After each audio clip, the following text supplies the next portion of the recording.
स्वागतम. Digital lesson मध्ये तुमचे मी स्वागत करते.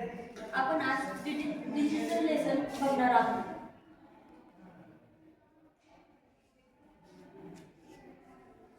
तुम्हाला स्क्रीनवरती चित्र दिसत आहे. काय आहे ते चित्र? एक आजोबा आणि एक मुलगी आहे. जी मुलगी आजोबांना मदत करते चालण्यासाठी. यातून आपल्याला काय समजतं रे? की आपण मोठ्यांना मदत केली पाहिजे, मोठ्यांचा आदर केला पाहिजे. हे चित्र तुम्हाला दिसत आहे. या चित्रामध्ये तुम्हाला काय दिसत आहे रे? एक लेडीज आहे, एक आजी आहे आणि एक मुलगा आहे. त्या आजीला तो कॉम्प्युटर कसा वापरायचा हे शिकवत आहे. यामध्ये तो मुलगा त्याचे कर्तव्य पूर्ण करत आहे.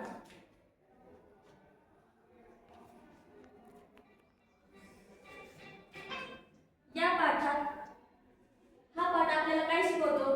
हा पाठ आपल्याला प्रामाणिकता आणि कर्तव्यनिष्ठतेचे महत्त्व सांगितले आहे. आता लहान मुलांची कर्तव्य कोणती आहेत रे? तुमची कर्तव्य काय आहेत? तुम्हाला शाळेमध्ये कर्तव्य आहे. शाळेत शिक्षकांचा आदर करणे, स्वच्छता राखणे, तसेच नियमांचं पालन करणे, शिस्तबद्ध राहणे हे तुमची कर्तव्य आहेत. घरामध्ये तुमचे कर्तव्य काय आहे? घरामध्ये पालकांचा आदर करणे, तसेच स्वच्छता राखणे हे तुमचे कर्तव्य आहे. आणि तसेच सामाजिक कर्तव्य कोणते आहेत? समाजामध्ये तुम्ही निसर्गाची काळजी घेतली पाहिजे, तसेच स्वच्छता राखली पाहिजे ही तुमची सामाजिक कर्तव्य आहे. तसेच त्याबरोबर तुमचे स्वतःसाठी पण एक कर्तव्य आहे. ते कर्तव्य कोणते? तुम्ही प्रामाणिकपणे वागले पाहिजे, सत्य बोलले पाहिजे आणि चांगल्या सवयी आणि वळणी लावल्या पाहिजे. या तुमच्या कर्तव्य आहे.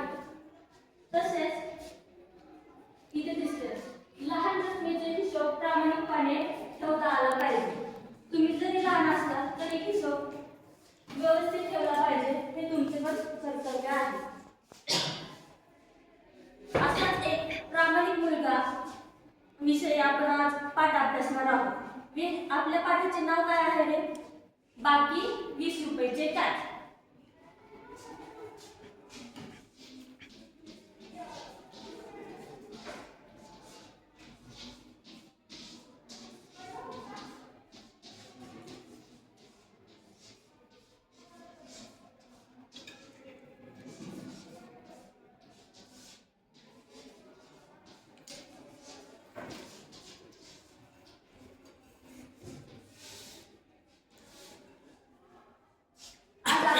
बाकी 20 रुपयाचे काय हा पाठ अभ्यासणार आहोत. चला तर मग आता लेखकाचा परिचय करून घेऊया. लेखक हे या पाठातून काय सांगतात? सामाजिक संदेश देतात. तसेच लेखक मानवी मूल्य सांगत आहेत. मानवी मूल्य कोणते आहेत रे? प्रामाणिकता, प्रेम, करुणा ही मानवी मूल्य आहेत. सकोटी आणि नैतिकतेचा वापर या पाठात लेखकांनी केला आहे. लेखकाचे वर्णन आपण जाणून घेऊया. लेखकांचे नाव आहे बाळासाहेब मुसळे. हे एक लेखक आहेत, तसेच कवी आहेत. त्यांनी कोणते कथा संग्रह लिहिले ते आपण जाणून घेऊया. या लेखकांनी मोहरलेला चंद्र, बिंगूर, तसेच लघु लघु हे कविता संग्रह लिहिलेला आहे. त्याचसोबत वारुळ, दंश, पालक या कादंबऱ्या लिहिलेल्या आहेत. त्याचबरोबर इथे पेटलेल्या माणूस हे कथासंग्रह प्रसिद्ध आहे. या पाठाचा उद्देश काय आहे हे आपण जाणून घेऊया. या पाठाचा उद्देश आहे की विद्यार्थ्यांनी प्रामाणिकपणे वागले पाहिजे, सामाजिक जबाबदारीने जाणीव ठेवून प्रत्येकाने वावरले पाहिजे, वास्तविक जीवनात नैतिक वर्तन समजणे हे पाठाचे उद्देश आहे. आता आपण पाठाचा परिचय करून घेऊया. पाठाचा परिचय मध्ये आपल्याला ही घटना एक हॉस्पिटल सोबत आहे आणि त्या घटनेमध्ये एक मुलगा पैसे परत करतो. ते आपण पुढे अभ्यासूया. घेऊया आपण. हा, रुग्णालय आणि कार्यालय या ठिकाणच्या या घटना आहेत. त्यामध्ये विद्यार्थी नाही सॉरी एक मुलगा आहे, तो मदत करत असतो, हे या पाठाचे आशय आहे. तसेच ठिकाणी लोकांनी प्रामाणिकपणे वागले पाहिजे आणि पैसे परत केले पाहिजे, ह्या पाठाचा आशय आहे. तर आपण आता पाठ विश्लेषण सुरू करूया. या पाठामध्ये तुम्हाला दिसतंय 2 चित्र आहेत. त्यातलं पहिलं चित्र दाखवलं आहे, त्यात तुम्हाला काय दिसतंय?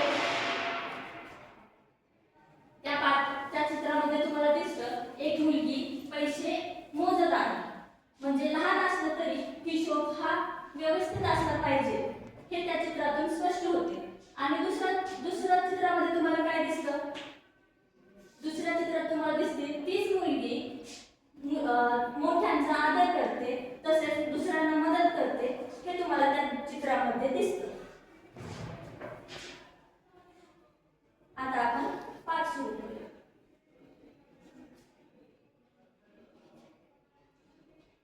सगळ्यांनी पुस्तक ओपन करा. आपण पाठाला सुरुवात करूया. तुम्ही चित्र पाहू शकता. ते दिसत आहे हे विकास आहे, विकास, आणि हे आहेत ते साहेब आहेत, विकासचे साहेब. तर पाठ सुरू करूया. विकास बोलतो, मी आत येऊ का सर? हातातल्या फाईली सावरत विकासने विचारले. साहेब कुठल्या तरी फाईल मी आत येऊ का सर असे विकासने विचारले. हातातल्या फाईल सावरत विकासने विचारले. साहेब कुठल्या तरी फाईल पाहत होते, त्यांनी मानेनेच हो म्हटले. म्हणजे काय चित्रात दिसते ते बघा. विकास दारात उभा आहे आणि तो विचारतोय साहेबांना की मी आत येऊ का? तर ते साहेबांचं काहीतरी काम चालू होतं, त्यामुळे ते काय बोलतात, मानेनेच हो बोलतात आणि या आतमध्ये असं बोलतात. पुढे बोलतात, आवाजाच्या ह्याने त्यांना समजते की विकास आत आला आहे. विकास सर, मग ते साहेब बोलतात की विकास सर, कालच्या त्या मुलाने मला 80 रुपयाला फसवलं. तुमच्यामुळे हे सारं घडलं. लहान मुलं ही खूप महाबिलिंदर असतात. तुम्हाला कसं काय त्याचा मुलगा आला हेच मला कळलं नाही. 100ची नोट घेऊन गेला तो गेला. बघा इथे काय सांगितले आहे,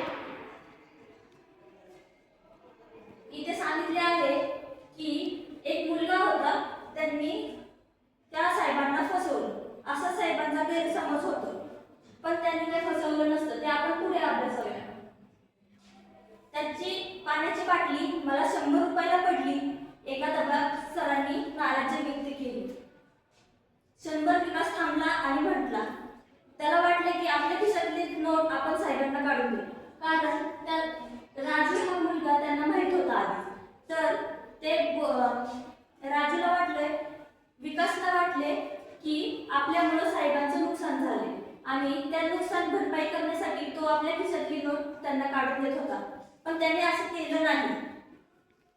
साहेबांच्या समाधानासाठी तो म्हटला, असे नसेल सर, काही अडचण आली असेल त्याला, त्यामुळे त्याने ती नोट परत केली नसेल. यानंतर साहेब बोलतात की कुठलीही मुलं या कार्यालयात आलेली मला चालणार नाही. मोठ्या आवाजात साहेब बोलतात की कुठलीही मुलं या कार्यालयात आलेली मला चालणार नाही. साहेब म्हणाले, साहेबांनी नाराजी व्यक्त केली. विकास म्हणाला, हो सर, मी परत तुम्हाला कधीच या कार्यालयात मुलांना येऊन देणार नाही.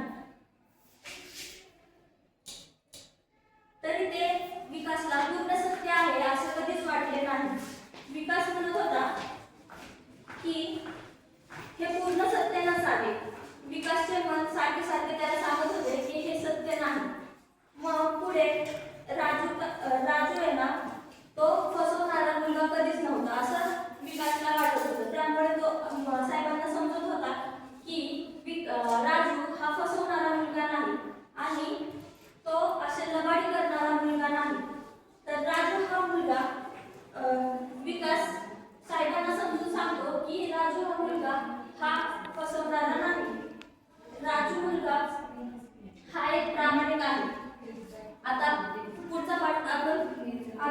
होत्या. मागच्या महिन्यात विकास त्याला ओळखत होता. विकासची मेहुणी टाटा कॅन्सरच्या बी विंग मध्ये दाखल होती. विकास सकाळ संध्याकाळ त्यांना भेटायला दबाव देत असे. म्हणजे विकासची आणि राजूची भेट कुठे झालेली? तर विकास आणि राजूची भेट ही हॉस्पिटलमध्ये झाली. राजू तिथे राहत होता, त्याच्या आईच्या उपचारासाठी आला होता आणि विकासची मेहुणी तिथे दाखल झाली होती. मेहुणीचं पण काहीतरी आजार झाल्यामुळे ती मेहुणी त्या हॉस्पिटलमध्ये होती. त्यामुळे तो विकास डबा घेऊन रोज जायचा. आणि त्याचं ऑफिस कुठं होतं रे? त्याचं ऑफिस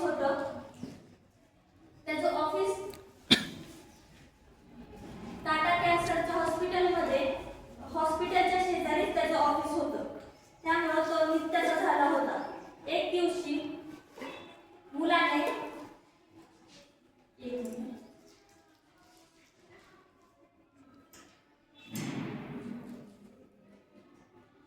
हे बघा, या चित्रात तुम्हाला दिसत आहे तो विकास आणि तो मुलगा आहे. एक दिवशी एका मुलाने लक्ष वेधून घेतले. फार तर 10-11 वर्षाचा मुलगा त्याच्या गळ्यात एक पाठी अडकवलेली होती. तो त्या पाठीवरती लिहिलेले होते की काही अन्न शिल्लक असेल तर मला द्या. असं कोणीतरी विचित्र काम केलं की आपण लक्ष वेधून घेतो. तसेच त्या मुलांनी लक्ष वेधून घेतलं असेल. सपोज एखाद्या मुलाने उन्हाळ्यामध्ये स्वेटर घातला तर आपलं लक्ष लगेच वेधून घेतलं जातं. काही विचित्र गोष्ट केली की लगेच आपण त्याच्याकडे लक्ष वेधले जातो. तसंच त्या मुलाने गळ्यात एक पाठी अडकवली होती. तुम्हाला दिसत आहे ना या चित्रामध्ये? हे बघा, इथे त्याने एक पाठी अडकवलेली आहे आणि हे विकास सरांचे लक्ष त्या पाठीकडे आकर्षित झाले की ह्यांनी अशी पाठी का अडकवली आहे. त्याला पाहून ते उत्सुकता वाढली. त्याने एका बाजूला घेतले आणि बरेच काही विचारले. त्याला उत्सुकता वाटल्यामुळे राजूला एका कोपऱ्यात घेतले आणि त्याला विचारायला लागले. हे बघा, या चित्रात पाहू शकता तुम्ही. या चित्रात पाहू शकता हे विकास आहे, हा मुलगा आहे राजू आणि त्याची आई आहे. ते विकासला आश्चर्याने विचारत होते की तू कुठला आहे, तू कुठून आलाय, असं ते विकास सर विचारत होते. तसेच त्याला विचारायला लागले तुझे नाव काय, कुठला आहेस, येथे कसा आलास, कोणत्या इथे शिकतोस, असे ते विकास त्याला विचारत होते. समजतंय ना तुम्हाला? ठीक आहे.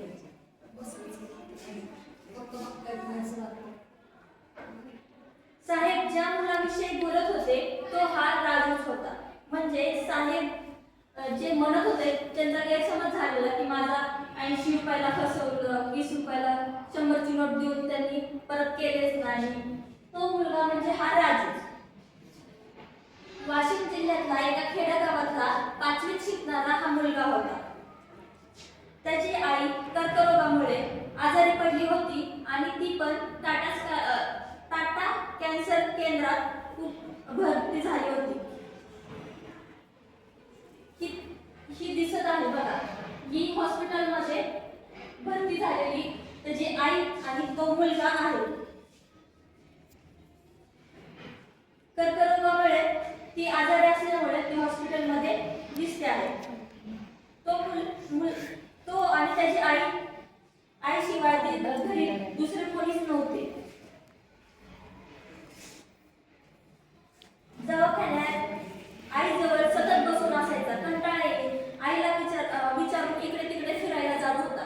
पण आई इतकी काळजी करत होती की त्याला बोलत होती की जास्त लांब कुठे जाऊ नको. प्रत्येक आईला आता काळजी असतेच ना. तुम्हाला पण तुमची आई सारखी सांगते हे करू नको, ते करू नको, असं सारखी सांगत असते, काळजी घेत असते. तसेच त्याची आई त्याला सांगत असते की जास्त लांब कुठे जाऊ नको. ठीक आहे, आपण पुढचा पाठ उद्या अभ्यासावूया. तुम्हाला एक स्वाध्याय आहे, त्यातले यावरती प्रामाणिक मुलगा याच्यावरती तुम्ही एक निबंध लिहून आणायचा आहे. ठीक आहे, धन्यवाद.